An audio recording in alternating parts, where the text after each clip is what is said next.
So if I were to ask you what percentage of dropshipping stores close within the first 90 days or first 4 months of opening, what would you say? Well, ladies and gents, let me tell you guys, 90%.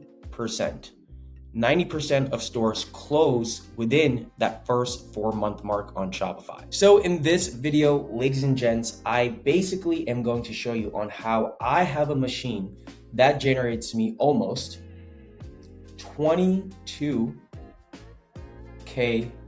per month, okay?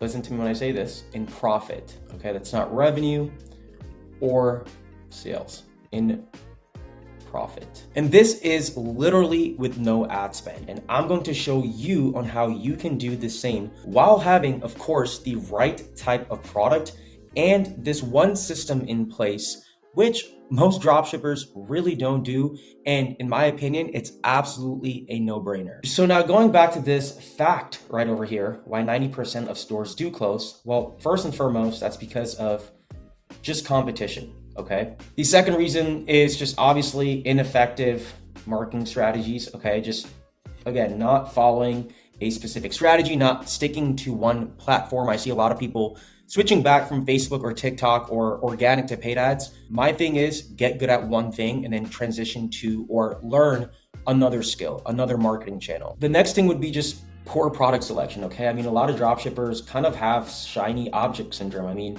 they want to sell something that only they like or they would use or they would wear, something that's appealing or sexy or is fun to use. But 8 out of 10 of my winning products, guys, in the past 7 years in the space, mind you, have been boring or weird products. In fact, this store right over here, okay, it's a boring, weird product.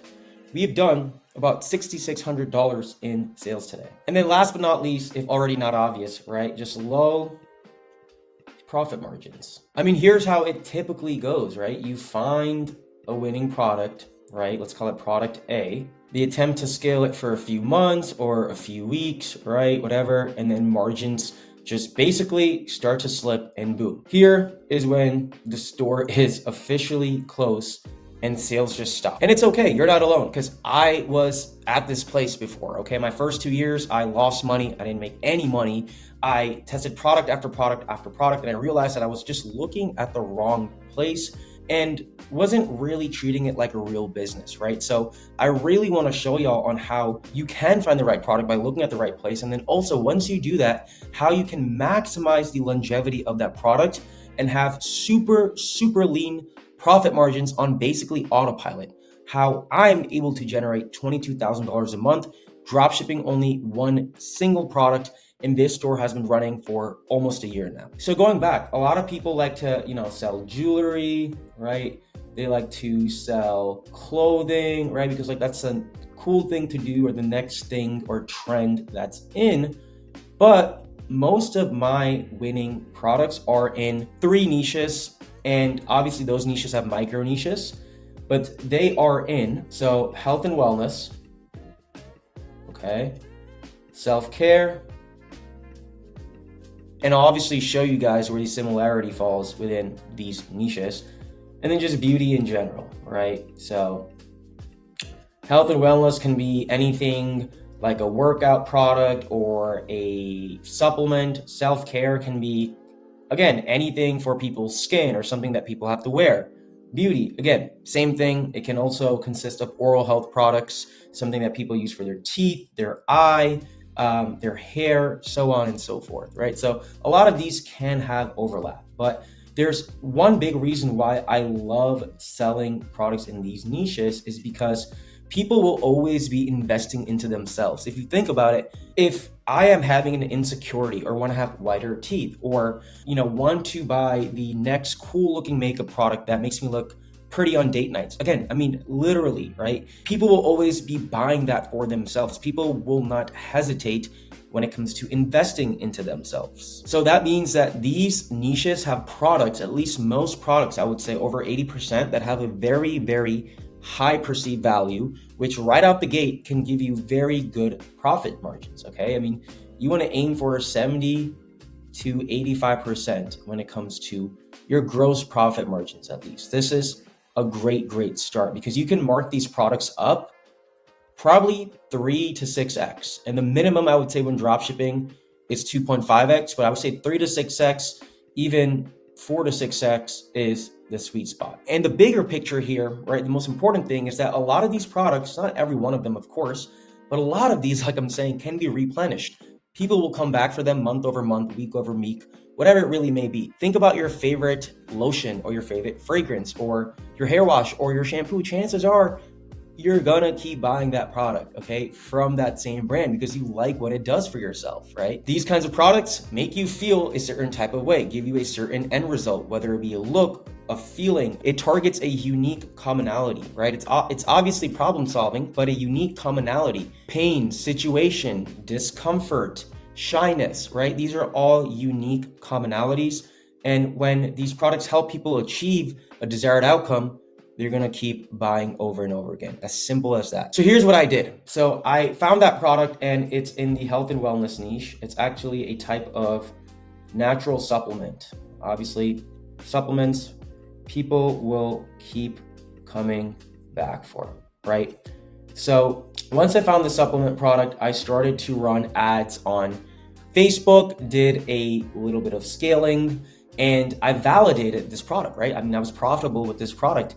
Sales started to come in with paid ad spend. Now, you can obviously go the paid ad spend route or the organic route. It doesn't really matter as long as you're getting a little bit of traffic initially. And then what I did was I implemented something called MRR. This stands for monthly reoccurring revenue. And it's exactly what it sounds like, right? Monthly reoccurring revenue. You're literally getting money from customers every single month because they keep coming back to your store or your brand to buy more of that product. Now there's two apps. One app is Recharge. It's literally a Shopify app, guys, right? One app is Recharge and the other app is Loop, which is what I use. It's a little bit more budget friendly. So Loop is also a great app to set up these subscriptions. Again, literally a Shopify app. It's almost like a review app or a bundle app that you find on Shopify. It's exactly the same thing. Obviously, you need to set it up and stuff, but it's nothing out of the ordinary. So I implemented this, right? And let me show you on how I implemented it. So you can see right over here, this is not only my offer, right? But it's also how the subscriptions look on my store once I enabled it. So people can buy one jar for $30 or $29.95, two for $44.95, and three for $59.95. But if they opt in for the subscribe and save option, well, one jar is $25.46, right? They're being discounted. Two is $38.21, even more of a discount. Three, $50.96, almost saving $10 there. So they can either select the subscribe and save option, right here. And this is literally on my PDP, my product description page, or my lander, or they can just opt in for a simple one-time purchase. I mean, it's up to the customer. But I would say 3 out of 5 customers opt in for the subscribe and save, right? Because it's a no-brainer. It's like, if I'm using this supplement every day, I'm gonna run out, right? One jar typically lasts about 2 to 4 weeks based on the frequency and the quantity that you're actually taking per serving. But again, it's a no-brainer for people, okay? And this right here, this widget right here that you guys see, okay? It's powered through Loop right here, L-O-O-P. Apologize if the writing isn't the best. And here I have some features, right? For people to have that incentive, for me to give my customers that extra push, like, hey, subscribe and save is a better option. So they can save 15% on every subscription. They can enjoy free shipping on selected bundles, and it's no commitment. Cancel anytime, right? If you don't want the subscription after the 5th month or 4th month for some reason, boom, you can cancel it. So here are the numbers, okay? As you can see, it's a Loop app. It's on the Shopify app store, like I said. 520 active subscribers, okay? My active MRR is $27,303.44. So now, give or take, my gross profit margin is about 80%, okay, per product. So my profit is $21,842 and probably some change. I don't remember that figure. And obviously this can change month to month, okay? People dropping off, getting more subscribers, obviously. For me, it's been growing, okay? It's been growing at a pretty consistent rate over the past few months. But this is literally pure profit, right? The only thing you have to pay for is cost of goods and your transaction fees, right? Through Shopify payment or PayPal or Stripe, whatever you're using, which is very, very standard. So you see, LTV is literally the most important thing, right? Lifetime value of your customer. You want quality, revisiting, and lifetime customers. And this is why incorporating subscriptions is such a great way to do it. Obviously, the ethical way where it's morally done right. There's like this whole black hat scene of dropshippers doing subscriptions, but I don't even want to get into that rabbit hole, right? In this case, you're shipping out product. You're literally shipping out product to customers every single month, right? So, make sure that you guys have a good product that does what it says it does, that brings people those results or whatever they're looking for, and just give people a good customer experience so they keep coming back. It's literally a no-brainer. The same thing like you have Apple Music or you have Spotify or you have Netflix, right? Like there's literally no difference. It gives you some sort of value and you keep that subscription and you keep utilizing that day over day, week over week, month over month, right? So just have a good product. The other thing is, talking about customer experience, is you want to try to get 4 to 7 day shipping, okay? Whether it be from a Chinese agent, or if you have inventory in the US, like a 3PL, you want to definitely have this over time. It's okay if you're initially drop shipping. And I teach all of that in my mentorship program as well, right? All my plugin systems, my resources, my tools, my network that I have amalgamated over the past 7 years about. And then last but not least, you want good customer support, okay? Think about when you're ordering a product from your favorite brand, if you want to reach out to their customer support team, someone's going to get back to you, or at least you expect a reply, right? People have questions. They just want to be reassured at the end of the day. When's my product coming? Or again, just something very, very simple is usually what you're going to get asked. So don't let customer support intimidate you. What I do is I just hire a trained VA or virtual assistant from the Philippines, okay? For like a few bucks. Can be like $4 to $8. You train them, you vet them. That means you tell them about the product, you give them like a little doc. Again, it's very, very, very simple to just pay a few bucks to a VA and have them work, okay? So Fiverr or FreeUp, those are absolutely great sites to hire VAs, guys. So these are all freelance websites. FreeUp I really, really like because they're really vetted over here. So I really like, some of them are a bit expensive, but I prefer this for sure over Fiverr. So what I'm saying is that initially you'll probably have to have that frontline revenue coming in, whether it be from Meta or Facebook ads, right? Or TikTok ads or organic, whatever it really may be. You need traffic to your store is what I'm essentially saying. It can be a few $100s a day, a few $1,000s a day. It doesn't really matter. But the quicker you implement subscriptions, right, the better it's going to be for you, as you can see. And the great thing about subscriptions is like you can completely stop running ads, or you can obviously keep running ads and just keep scaling that subscription amount every single month. And that's exactly what I'm doing for this brand. I still run ads for this brand on Meta, but it's nowhere at scale as before. I mean, can I? Yes, but I don't really need to, right? I'm mainly just catering through email and SMS marketing to the existing customers, making sure they're having a good experience and they keep coming back. Again, LTV is the most important thing over here. I want them to keep coming back and buying and having that cost per acquisition remain at zero, right? Every month that customer comes back, I'm not paying to acquire that customer anymore.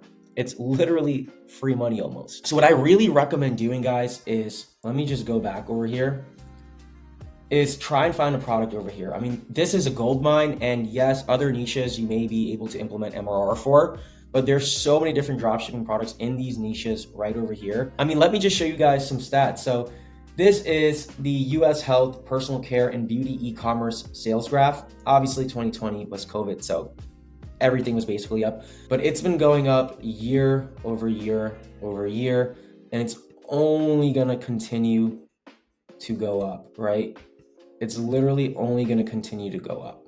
So the facts are right there. Even says over here, I got this from an article. This year, the second fastest growing e-commerce category will be health, beauty, and personal care. I think the first was food and beverages, which you kind of can't really dropship in that space, or at least it's very complicated. So the sector sales will increase by 18.9% to reach $130 billion, having surpassed $100 billion last year. By next year, it will be the fastest growing section, jumping another 17.5%. This is by 2026, okay? With double-digit growth expected through the end of the forecast period, health and personal care online sales will exceed $200 billion in 2026. Fish for the right product. Fish in the pond that most people aren't fishing in. Find a product that people will still always come back to buy more of every single month, and then you can implement something like this. Again, in my mentorship program, I literally walk y'all through everything step by step. I hope this video was helpful. Go out and take some action. Other than that, your boy's out. Peace.